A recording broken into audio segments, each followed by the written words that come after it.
Alright, we are steaming along. Where the gold goes, given to us by Martyn, level 68, Blue Mage Quest in Kugane, outside the tea house, which is not a thing, near the Seki Sugumi Barracks Aetheryte. Here we go. Mercy, Master and Ultra Vibration did get you shaken to pieces, I see. Me, I've been heading out when I can to work on the puzzle of Old Goldie, but no matter how many pieces I find, I just can't seem to put a picture together. About the best I can think of is to follow him after a match and see if he lets something slip. Come on, the boss has given me the evening off, so it's now or never.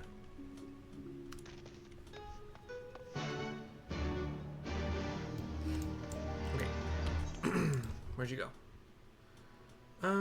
Actually, it is actually still faster to use your teleport. Teleport? What was that? The Ethernet. And we'll head north from there. The Ruby Bazaar. Okay, a little bit north, go up some stairs. This is where we actually had Martyn last time.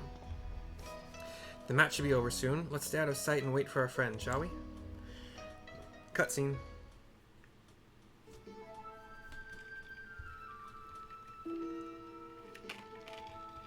Hiding behind a rectangular pillar.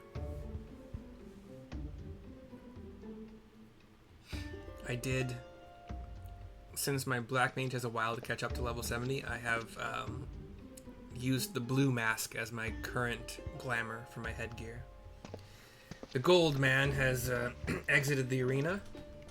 Here we go, not too close now. Is this one of those things where I actually have to follow but not too close kind of thing? No. Okay, cool. We're going to go to the Shiokaze Hostelry. So we'll just take the teleport over there. I made that jump, gosh darn it. Basically, back to the docks. Or not back, I guess back to works-ish, but to the docks.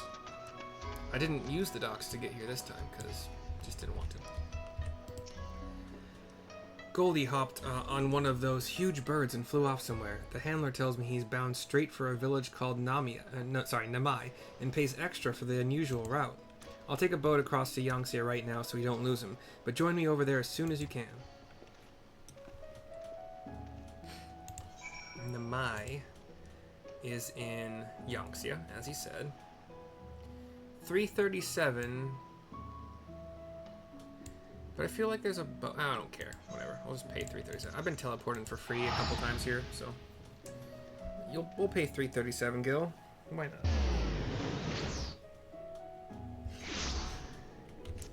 The pupper is tired from a long ride, like 40 minutes up to a little house nearby, and then I drove her an extra 15 minutes to get back home. So lots of car time. Alright, Martyn is hiding behind a rock. We do see Goldie. I am in plain sight, but we'll see what happens here. Looks like your average farming settlement to me. Wait, ain't that our man over there? Yeah, it is. Cutscene. He's still masked, still in his yellow ninja gear.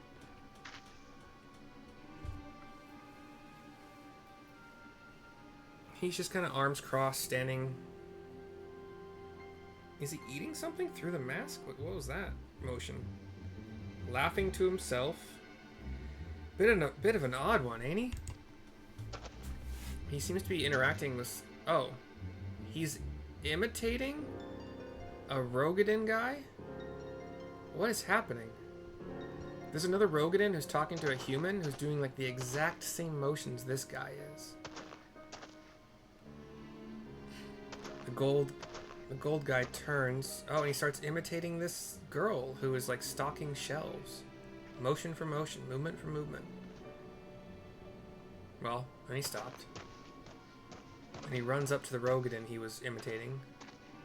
And they start having a conversation along with the human who was talking to the Rogadin. And the gold guy just kind of walks away. And the two other guys are like, I don't know what that was about. Huh, so he's some kind of mimic? Strange thing to be doing in the middle of the street, but the villagers don't seem surprised by his antics. They must know him here, or better than they do in Kugane, at any rate.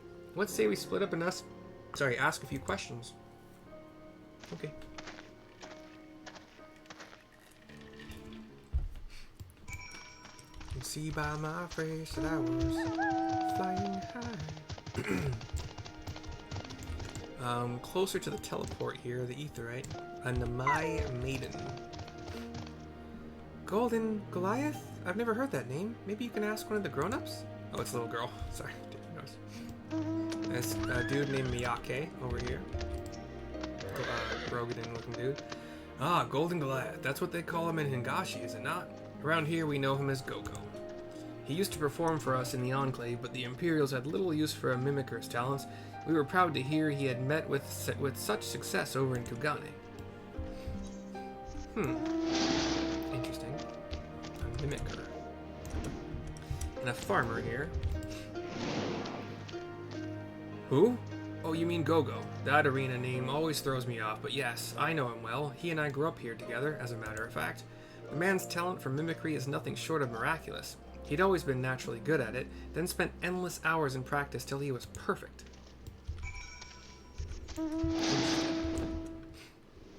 Weird and interesting. We fly north to find Martyn talking to a dude in red. Ah, good timing, Mercy. My new mate here was just about to tell the story of Golden Goliath's rise to fame. Cutscene.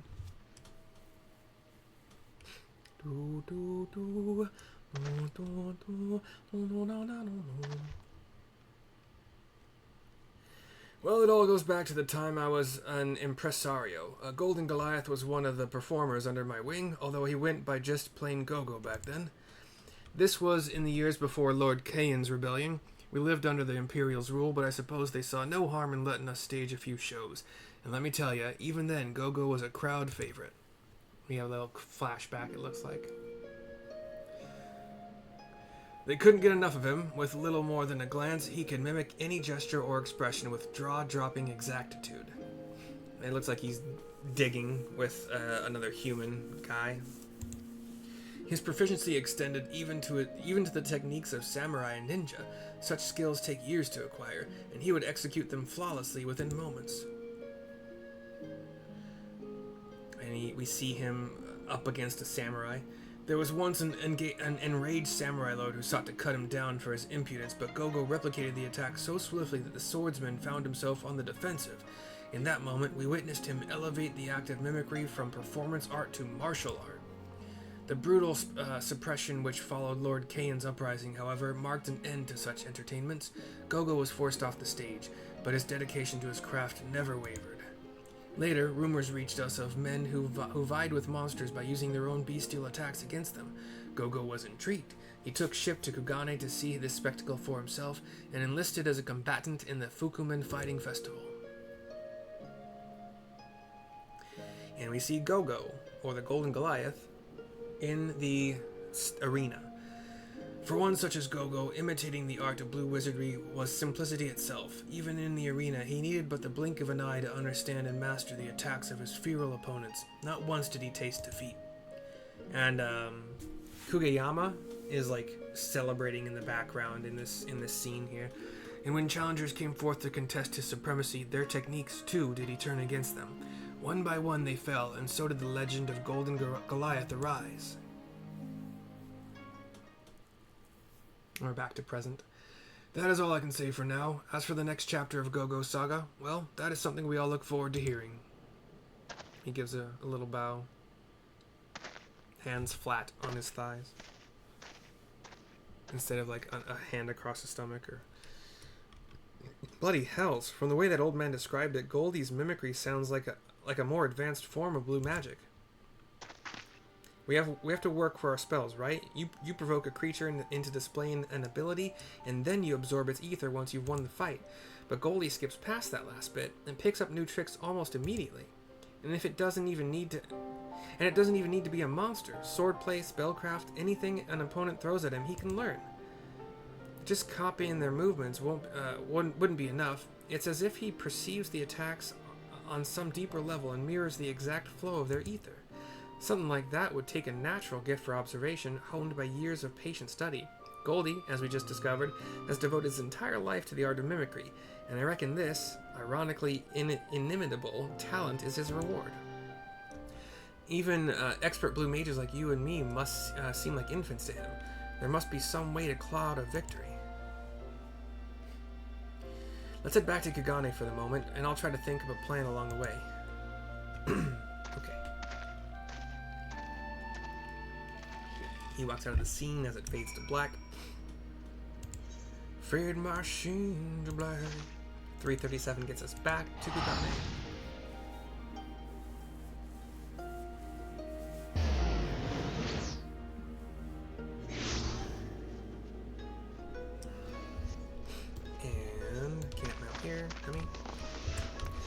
Could have teleported over to the Sekisugumi barracks, but I'm dumb. I am dumb. Okay, we talked to Martyn to finish the quest. Well, Mercy, I gave it some thought, and I believe I've hit upon a winning strategy. Goldie's mimicry is a formidable weapon, but there's no doubt about that. But just because he's learned a bunch of spells and stuff doesn't mean he knows the best way to use them. Footwork and flexibility, that's what's important, and when it comes to battle instincts, I think I have the upper hand over some stage performer.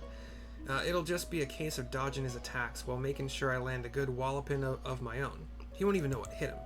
Speaking of improvements, why don't you see about learning Ethereal Spark? I think I have that one, but I'll check. I'll be busy training for my grand match anyway, once I'm done serving tea. 27,000 experience points, 1950 gil. Where the gold goes is complete. This video is complete. I will see you soon for the next one. Let me see. I think I have some Ethereal Spark. I think it's on like one of these last pages. Cool. Got it. Sweet. Yep. I'll see you soon for the next one.